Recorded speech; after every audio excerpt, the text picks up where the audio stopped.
What I'm about to tell you should send chills down your spine. Because what just happened in Minneapolis isn't just another immigration story the mainstream media will bury. This is an international crisis. This is a violation of treaties that have governed diplomatic relations since 1963. ICE agents just attempted to storm the Ecuadorian consulate in Minneapolis. Let that sink in. A federal agency of the United States government tried to invade the sovereign territory of another nation right here on American soil. And if you think this doesn't affect you, if you think this is just about immigrants, you need to wake up right now. Because Minneapolis has become ground zero in something much bigger than immigration enforcement.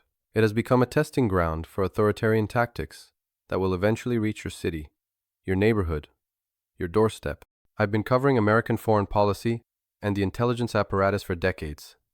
I've seen how the empire operates overseas, the coups, the regime change operations, the color revolutions, the occupation tactics, and what I'm witnessing in Minneapolis right now looks exactly like what the United States has done to countries across the global south. The difference is that now they're doing it at home, against American citizens, against foreign consulates on American soil. This is the empire turning inward, and you need to understand what that means. My sources on the ground in Minneapolis have been documenting everything. Independent journalists are risking their lives to bring you the truth that CNN and Fox won't show you. And what they're capturing on camera directly contradicts everything the Department of Homeland Security is telling the public. 2 American citizens have been killed by federal agents in less than 3 weeks. Children are screaming for freedom behind detention center fences. And now, a diplomatic outrage that could have consequences far beyond Minnesota. Here's the reality the corporate media won't explain to you. On January 27th, at approximately 11 in the morning, an ICE agent walked up to the Ecuadorian consulate in Minneapolis and attempted to force his way inside. There were Ecuadorian citizens inside that consulate seeking protection. And this federal agent, operating under the Trump administration's orders, decided that international law didn't apply to him. He decided that the Vienna Convention on Consular Relations, a treaty the United States signed in 1963, was just a piece of paper he could ignore. What happened next should give you hope. The consular staff didn't back down. A diplomatic official rushed to the door, physically blocking the agent, and said clearly, "This is the consulate. You are not allowed in here." The ICE agent's response? He threatened her. He said, "If you touch me, I will grab you." Think about that. A federal agent threatening physical violence against a diplomatic official on sovereign foreign territory. This isn't law enforcement. This is thuggery with a badge. The agent eventually left without getting inside. Ecuador's Ministry of Foreign Affairs immediately filed a formal diplomatic protest with the United States Embassy. And let me be absolutely clear about what this means legally.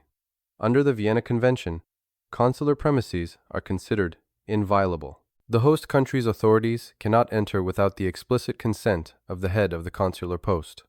There's only one exception: disasters. This wasn't a disaster. This was an attempted illegal entry. This was a violation of international law committed by the United States government. Now, to understand why this matters, you need to understand what's been happening in Minneapolis over the past several weeks. Because this incident didn't happen in a vacuum. It happened in the context of what can only be described as a military occupation of an American city. Operation Metro Surge began in December 2025. The stated purpose was immigration enforcement in the Twin Cities. But what actually happened was the deployment of Border Patrol agents trained for operations in desert border regions into the residential neighborhoods of Minneapolis. These aren't police officers trained for community interaction. These are paramilitary forces trained to treat everyone as a potential enemy combatant. And here's what the mainstream media won't tell you about why Minnesota was targeted. This wasn't random. Minnesota is a progressive state. It voted against Trump. Its local leaders have been vocal critics of mass deportation policies. The Attorney General of Minnesota and the cities of Minneapolis and St. Paul have filed a lawsuit alleging that the federal government specifically targeted their state because of how its citizens vote. This is political punishment, disguised as law enforcement. This is the empire retaliating against dissent. The results have been catastrophic. On January 7th, 2026, a 37-year-old American citizen named Renee Good was shot and killed by an ICE agent, identified as Jonathan Ross. She was the first. Less than 3 weeks later, on January 24th, another American citizen was killed. His name was Alex Preddy. He was 37 years old. He was an intensive care nurse at the Minneapolis VA hospital. He had no criminal record. He was a legal gun owner with a valid permit. And he was executed by Border Patrol agents in broad daylight while cameras were rolling. The Department of Homeland Security put out a statement claiming that Preddy approached agents with a firearm and violently resisted. They want you to believe he was a threat. But here's what the videos show. Multiple videos, from multiple angles, captured by witnesses on the scene. And what those videos show is completely different from the official narrative. Alex Preddy was filming law enforcement with his phone. He was directing traffic. He stepped between an agent and a woman who had been pushed to the ground. He was pepper sprayed. He was tackled. He was surrounded by approximately 6 federal agents. They punched him while he was on the ground. And then they shot him. The New York Times reported that 2 officers fired at least 10 rounds over a period of 5 seconds. 10 shots. In 5 seconds, while he was on the ground, surrounded by agents. That's not law enforcement. That's an execution. Federal officials refused to let Minnesota investigators access the scene. They said the Justice Department's Civil Rights Division didn't need to open an investigation. This is a cover-up in real time, and if they can execute an American nurse in broad daylight and then lie about it with impunity, what do you think they'll do when no cameras are watching? The response from Minneapolis has been extraordinary. Because unlike other cities where these operations have been met with silence and fear, Minneapolis stood up. On January 23rd, in temperatures that dropped to negative 29 degrees Celsius, that's negative 20 Fahrenheit for those keeping track, an estimated 0 people took to the streets. This was the Minnesota general strike. 700 businesses closed in solidarity. Schools were shut down. Workers walked off the job. Protesters gathered at the Minneapolis-St. Paul International Airport, where the Department of Homeland Security has been using chartered flights to deport people detained in the state. Clergy and community members sang hymns and prayed outside the airport. About 100 clergy were arrested at that protest alone. The federal response to these peaceful protests tells you everything you need to know about what we're dealing with. Agents used tear gas. They used pepper spray. They fired what they call less lethal munition rounds at point-blank range against protesters and journalists. These rounds can blind people. They can kill. Status Quo reporter Tina Berg was pushed to the ground by agents and then subjected to chemical weapons that left her choking and unable to breathe. This is how the empire treats journalists who document its crimes. And the conditions inside these detention centers? I need you to understand what's happening behind those walls. Leaked video from a detention center in Baltimore at 31 Hopkins Plaza shows 50 people crammed into a single cell. No beds, no bathrooms. 50 human beings treated like animals. But it's the Dilley Detention Center in Texas that really shows you the face of this operation. This facility was closed in 2024 and then reopened as the Trump administration expanded family detention capacity. It currently holds 200 detainees, a third of whom are children. Immigration attorney Eric Lee described it as, and I'm quoting directly here, a horrible, horrible place. He says the drinking water is putrid and often undrinkable. He says meals contain bugs, dirt, and debris. He says the guards are just as tough as the guards at adult facilities. And he had a client who had been detained there for 8 months. On January 24th, a protest erupted inside Dilley. Families could be heard chanting Libertad, let us go, from behind the fences. The protest was triggered in part by the case of Liam Conejo Ramos, a 5-year-old child who was taken into custody with his father in Minnesota and transferred to Dilley. A 5-year-old boy, in a facility where the water is undrinkable and the food has bugs in it. Senator Chris Murphy of Connecticut said he was blocked from inspecting the facility, but he met with recent detainees and heard about inhumane conditions. Lawyers have been prevented from meeting with their clients. Democratic senators and House members have been denied entry, and when a drone flew overhead, it captured images of detainees dressed in uniforms that observers compared to the Squid Games. You can literally hear the screams and crying from outside the walls. This is what America looks like in 2026. This is the shining city on a hill. Now, here's what I need you to understand about the people running these operations. There was a video that went viral of an ICE agent talking to a legal observer. The legal observer was there to document what was happening, as is his right. And the ICE agent said to him, "And I want you to listen carefully to these words. If you raise your voice, I will erase your voice." Think about what that means. A federal agent explicitly threatening to silence someone for speaking. This isn't law enforcement. This is intimidation. This is fascism with a badge. And it gets worse. There were peaceful protests outside a hotel where ICE agents were staying. The protesters were loud, yes, but they were peaceful. And video shows ICE agents going to the windows, giving the middle finger to protesters, and some of them actually exposing themselves. These are the people entrusted with law enforcement authority. These are the people deciding who gets detained, who gets deported, who lives, and who dies. But here's where the story takes a turn that should give you hope. Because accountability is coming.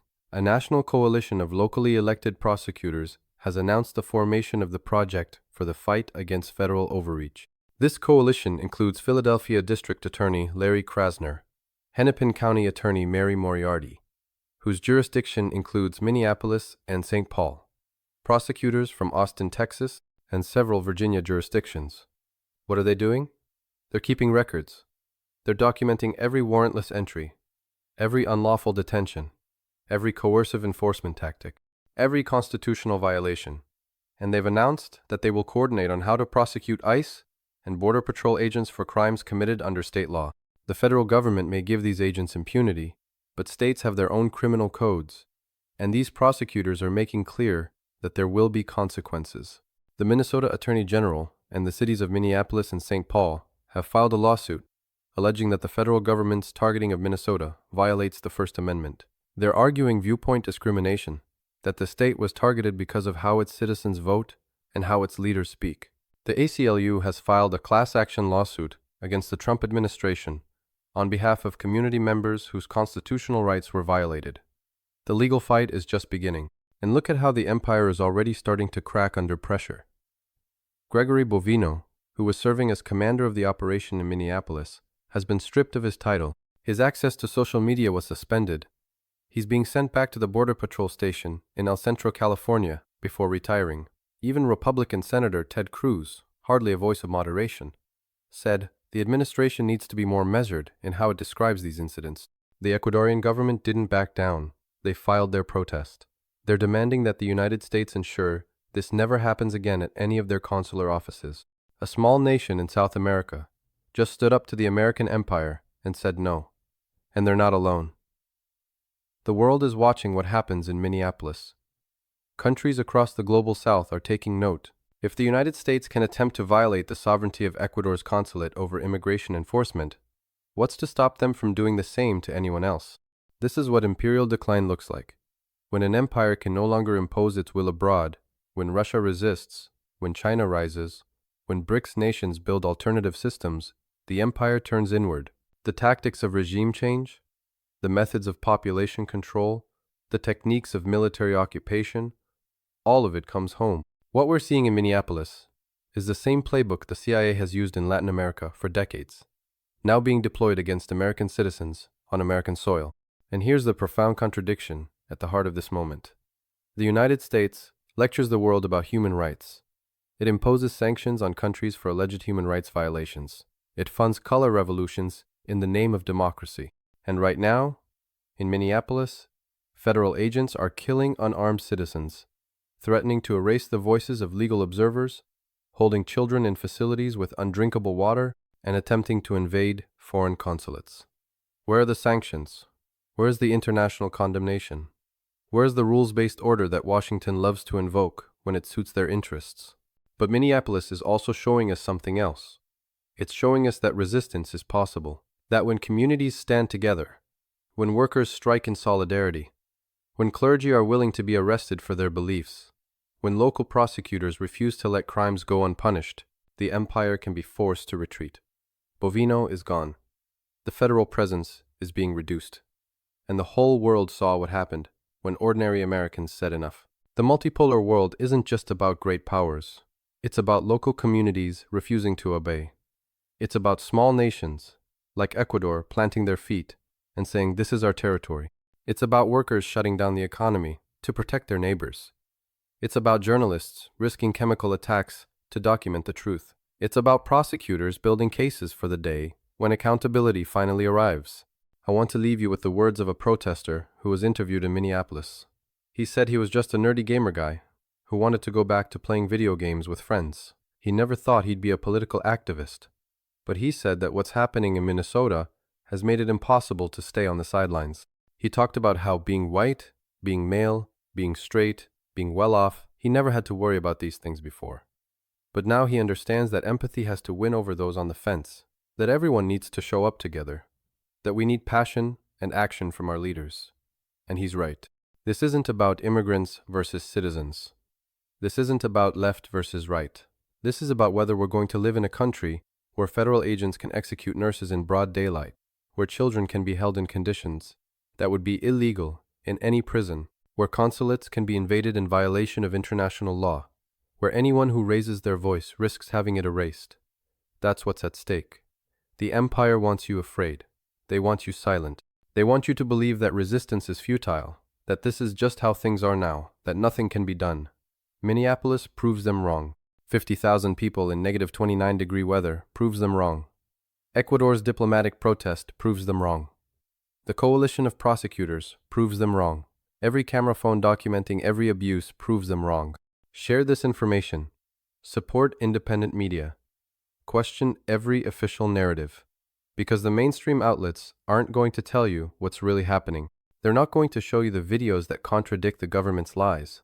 They're not going to explain why Minnesota was targeted for political punishment. They're not going to connect the dots between what the empire does abroad and what it's now doing at home. The world is changing. The American empire is in decline, and in that decline, it's becoming more desperate, more violent, more willing to cross lines that were once unthinkable. Minneapolis is the front line. What happens there will determine what happens everywhere else. And right now, the people of Minneapolis are showing us that another way is possible, that resistance can win, that even the mightiest empire has limits, and that when ordinary people stand together, they become unstoppable. The fight continues. Keep watching, keep documenting, keep resisting, because this story is far from over, and the outcome depends on all of us.